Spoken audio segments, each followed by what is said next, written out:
নজর রাখবো পরবর্তী সংবাদে। কুমারঘাটে শুরু হয়ে গেল আজ থেকে পৌষ মেলা। পৌষ মেলার উদ্বোধন করলেন প্রাক্তন মুখ্যমন্ত্রী বর্তমান সাংসদ বিপ্লব কুমার দেব। ছিলেন উপস্থিত রাজ্যের পক্ষ থেকে প্রদেশ বিজেপির সভাপতি অর্থাৎ সাংসদ রাজীব ভট্টাচার্য।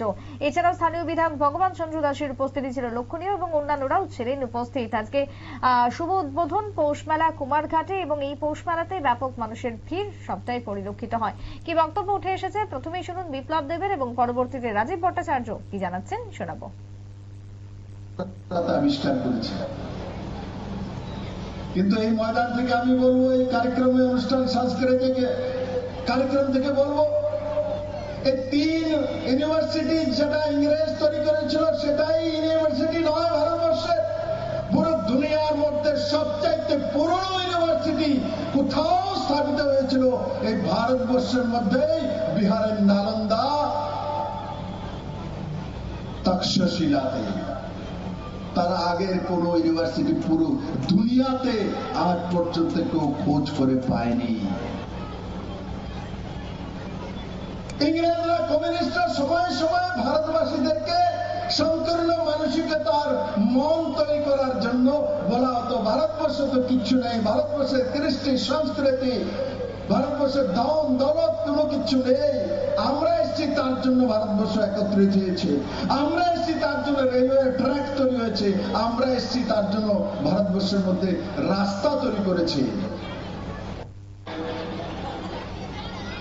আমাদের এই কুমারঘাটে যে পিডব্লিউডি ময়দান রয়েছে, এই ময়দানে 3 দিন ব্যাপী পৌষ মেলা 2025 তার শুভ উদ্বোধন আজকে হচ্ছে। আর এই উদ্বোধনী মঞ্চে আমাদের মধ্যে উপস্থিত রয়েছেন আমাদের রাজ্যের প্রাক্তন মুখ্যমন্ত্রী এবং বর্তমান লোকসভার সাংসদ জনপ্রিয় নেতা শ্রী বিপ্লব কুমার দেব মহোদয়। উপস্থিত রয়েছেন এই এলাকার পাবিয়াছড়ার সম্মানিত বিধায়ক রাজ্যের প্রাক্তন মন্ত্রী শ্রী ভগবান চন্দ্র দাস মহোদয়, ঊনকোটি জেলার সভাধিপতি শ্রী অমর। স্বাগত জানানোর জন্য আমরা এই পৌষ সংক্রান্তির একটা বিশেষ গুরুত্ব আমরা রয়েছে আমাদের এই সনাতন ধর্মে।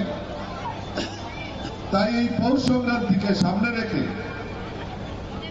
আমাদের এই পাবিয়াছড়ার সম্মানিত বিধায়ক এবং অত্র এলাকার মানুষ যে পৌষ সংক্রান্তি মেলার আয়োজন করেছেন, আমি তাদেরকে অনেক অনেক ধন্যবাদ এবং শুভেচ্ছা জানাচ্ছি।